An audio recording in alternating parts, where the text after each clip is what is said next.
ఓం శ్రీ గురుభ్యో నమ. ఓం శ్రీ మాత్రే నమ. జూలై 27 నుంచి డిసెంబర్ 11వ తారీఖు వరకు కూడా శని వక్రగతిలోకి వెళ్ళిపోతున్నాడు.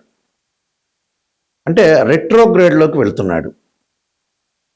శని జూలై 27 ఉదయం పూట 7:50 నుండి ప్రారంభమై వక్రగతి డిసెంబర్ 11వ తారీఖు రాత్రి 12:02 వరకు, అంటే రమారమి 138 రోజుల పాటు శని అదే మీనరాశిలో ఉత్తరాభాద్ర రేవతి నక్షత్రంలో వక్రగతి పొందటం వల్ల మేషాది ద్వాదశ రాశుల వాళ్ళకి ఎలాంటి ఫలితాలు జరగబోతున్నాయి.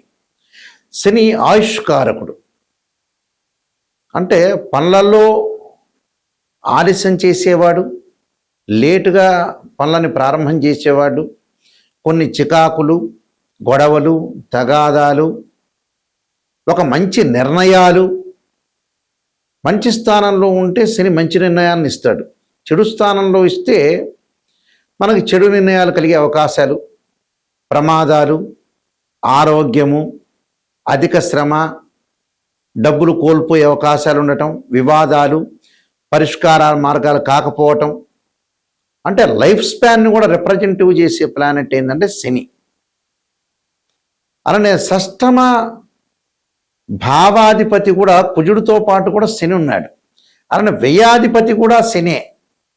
అయితే ఇప్పుడు మనం చెప్పేవి ఏంటంటే గోచారీత్యా ఫలితాలు. అంటే గోచారీత్యా ఫలితాల్లో ఈ ఏదైతే 138 రోజుల పాటు శని ప్రభావం వల్ల వృత్తి, ఉద్యోగ, వ్యాపారాలు, ఆరోగ్యము, ప్రమాదాలు, శుభ కార్యక్రమాలు, ఆటంకాలు, మంచి చెడులు ఏ విధంగా ఉన్నాయి, ఎలాంటి ఫలితాలు రాబోతున్నాయో మనం తెలుసుకుందాం. ఇవన్నీ కూడా గోచారరీత్యా చెప్పబడే ఫలితాలు అంటారు. గోచారరీత్యా చెప్పబడే ఫలితాల్లో ఒక జాతకుడికి వాళ్ళ రాశి దగ్గర నుంచి 3వ స్థానంలో శని ఉంటే మంచివాడు, 6వ స్థానంలో ఉంటే శని ఉంటే మంచివాడు, 11వ స్థానంలో శని మంచివాడు అవుతాడు. మరి వివిధ ద్వాదశ రాశుల వాళ్ళకి ఎలాంటి ఫలితాలు జరగబోతున్నాయి? ఎల్లాటి శని, అర్ధాష్టమ శని, అలానే అష్టమ శని, కంటక లేదా పొంగు శని, జన్మశని, ద్వితీయ స్థానంలో శని, వ్యయ స్థానంలో శని, దాన్ని ఎల్నాటి శని అంటారు. అంటే శని యొక్క ప్రభావం ఏ విధంగా ఉండబోతుంది, ఎలాంటి పరిహారాలు చేసుకోవాలి, ఎలాంటి పరిహారాలు, ఎలాంటి నిర్ణయాలు తీసుకోవడం వల్ల మనకి మంచి జరగబోతుంది అనే విషయాలన్నీ కూడా ఒకసారి మనం తెలుసుకుందాం. తెలుసుకునే ముందు ద్వాదశ రాశుల వాళ్ళందరికీ కూడా ఎలాంటి ఫలితాలు జరగబోతున్నాయో తెలుసుకుందాం, ఎలాంటి పరిహారాలు చేయాలో తెలుసుకుందాం. మిథున రాశి వారికి ఈ 138 రోజుల పాటు వక్రగతిలో ఉండటం వల్ల ప్రధానంగా వీళ్ళు అనుసరించాల్సిన విధానాల్లో మనకి ఈ శని యొక్క ప్రభావం ఏ విధంగా ఉంది అని అంటే, మళ్ళీ రిపీట్ చెబుతున్నా. మిథున రాశి వారికి శని వక్రగతిలో ఉండటం వల్ల కొన్ని మిశ్రమైన ఫలితాలు వచ్చే అవకాశాలు బాగా ఎక్కువగా ఉంటాయి. ఆ మిశ్రమాల్లో బంధుమిత్రులతోటి దుఃఖము, సంతోషాన్ని కొంత పంచుకోవటం, ఏదో వీళ్ళ బంధువుల్లో కానీ చుట్టాలకు కానీ బంధుమిత్రులకు ఆరోగ్యపరంగా ఇబ్బందులు కలగటం, దీర్ఘకాలిక వ్యాధులు, ఇబ్బందులు కలగటం ఒకటి, భార్యాబిడ్డలతోటి కూడా కొంత విభేదాలు రాకుండా చూసుకోండి. ఆర్థిక పరంగా ఉండే రాబడి బాగా పెరుగుతుంది. దానికి తగ్గట్టుగా ఒక 25% కూడా డబ్బులు ఖర్చు అయ్యే అవకాశాలు బాగా ఎక్కువ ఉంటుంది. బ్యాంకు సంబంధించిన రుణాలు తీర్చగలుగుతారు. అలానే కొన్ని దుష్ట సావాసాల వల్ల కొన్ని ఇబ్బందులు కలగటం ఒకటి, శత్రుపీడ జరిగే అవకాశాలు ఎక్కువ ఉంటుంది. ఎందుకంటే మిథున రాశి వాళ్ళకి ప్రత్యేకంగా ఇక్కడ మిథున రాశి వాళ్ళకి వచ్చేటప్పటికల్లా అష్టమాధిపతి, నవమాధిపతి వక్రగతిలో ఉండటం వల్ల, అంటే నవమాధిపతి అంటే రాస్యాధిపతి అని అర్థం. ఈ రాస్యాధిపతి ఏదైతే వక్రగతిలో ఉందో ఆరోగ్యపరంగా కూడా జాగ్రత్తగా ఉండాలి. దీర్ఘకాలిక వ్యాధులు ఉన్న వాళ్ళు ఆరోగ్యపరంగా ఇబ్బందులు కలిగే అవకాశాలు ఎక్కువ ఉంటాయి.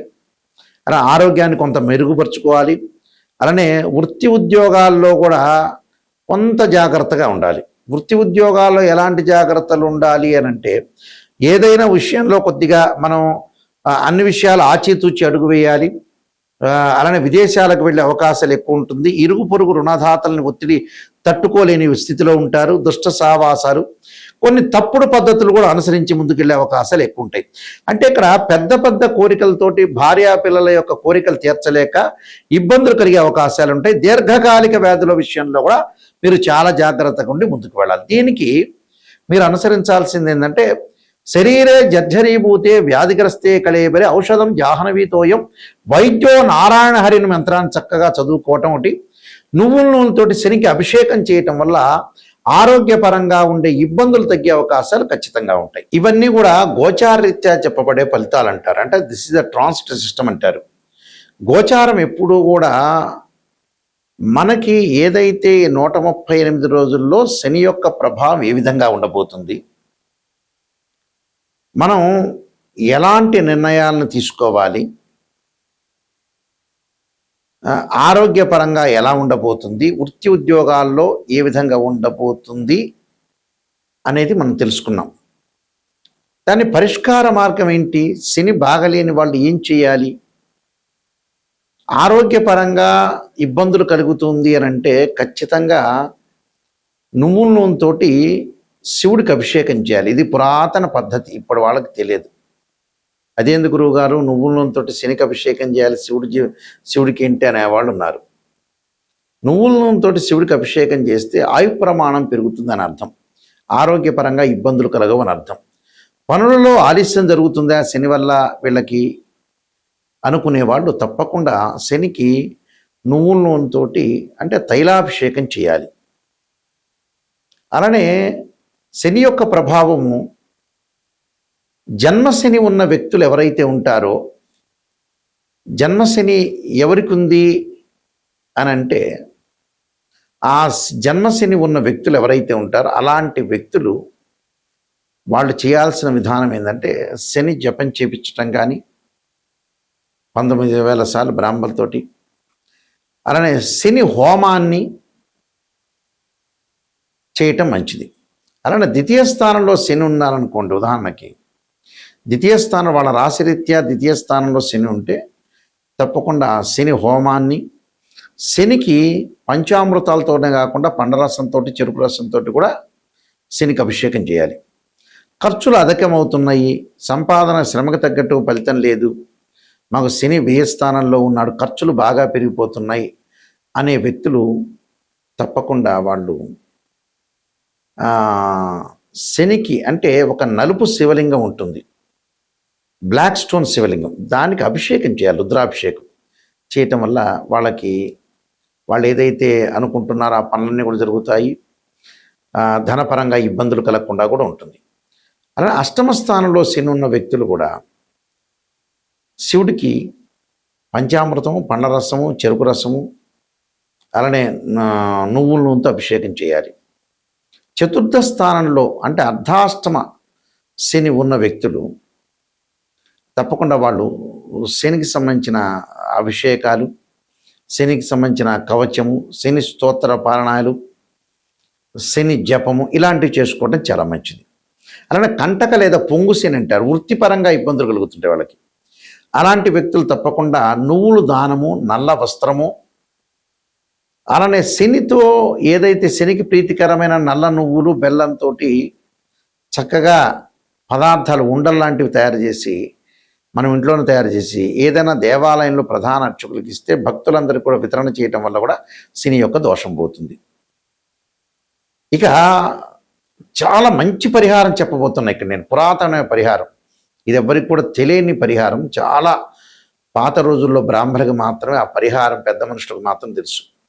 అలాంటి పరిహారం ఏంటంటే శని యొక్క దోషం ఉన్న వాళ్ళకి అద్భుతమైన పరిహారం ఇది.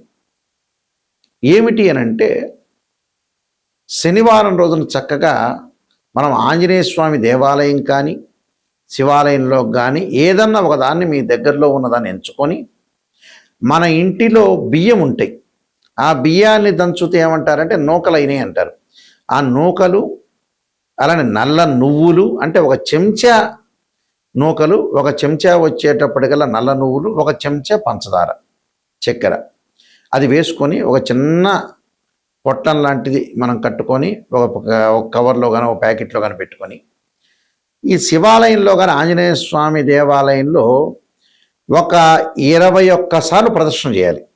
21, 54, 108 లేకపోతే 11, మినిమం 11 ప్రదక్షిణ అంతా కూడా చేసి వచ్చిన తర్వాత తీర్థప్రసాదాలు తీసుకోకముందు మనం ఏదైతే తీసుకున్నామో ఆ పదార్థాన్ని, అంటే నువ్వులు, అలానే నూకలు, అలానే పంచదార నల్ల చీమలకు పెట్టాలి. ఒకవైపు పెట్టి, అంటే ఒకవైపున అవి మనం పొట్లమంతా ఇప్పదీసి ఎక్కడైతే ఆ టైంలో నల్ల చీమలు ఉంటాయో ఆ నల్ల చీమల దగ్గర వేయాలి.